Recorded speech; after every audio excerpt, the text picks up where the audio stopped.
उपमुख्यमंत्री सुनेत्राताई पवार आज भेट देऊन गेल्या शहराच्या विकासासाठी काही चर्चा झाली का?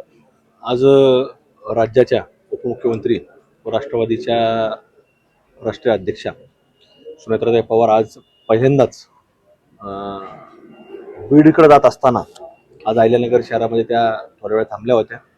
शहराबद्दल माहिती त्यांनी घेतली, कामाच्या बाबतीत देखील माहिती घेतली की जी अजितदादांच्या माध्यमातून अनेक मोठा विकास निधी तो शहरामध्ये आज कामं चालू आहेत, जिल्ह्यामध्ये चालू आहे. याचा देखील एक त्यांनी म्हणजे जशी धावती भेट दिली त्याचा धावता आढावा देखील त्यांनी घेतलेला आहे. आणि निश्चित बीडमध्ये पालकमंत्री पदाची जबाबदारी असल्या कारण त्या कुठेतरी आज बीडकडे निघालेल्या आहेत. पण अहिल्यानगर जिल्ह्यावरती देखील त्यांचं बारकाईने लक्ष असणार आहे.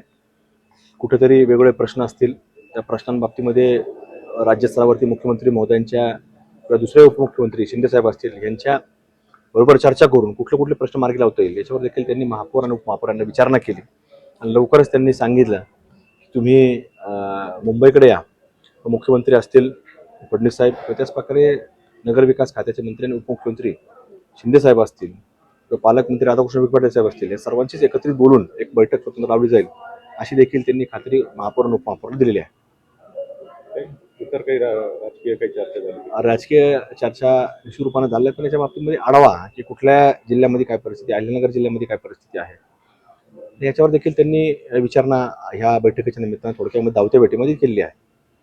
बँकेच्या निवडणुकीबद्दल काही सूचना नाही, बँकेच्या निवडणुकी बाबतीमध्ये त्यांनी सांगितलं की लवकरच बैठक घेतली जाईल अशी त्यांनी एक या ठिकाणी आता चालत असताना आपण बोलले.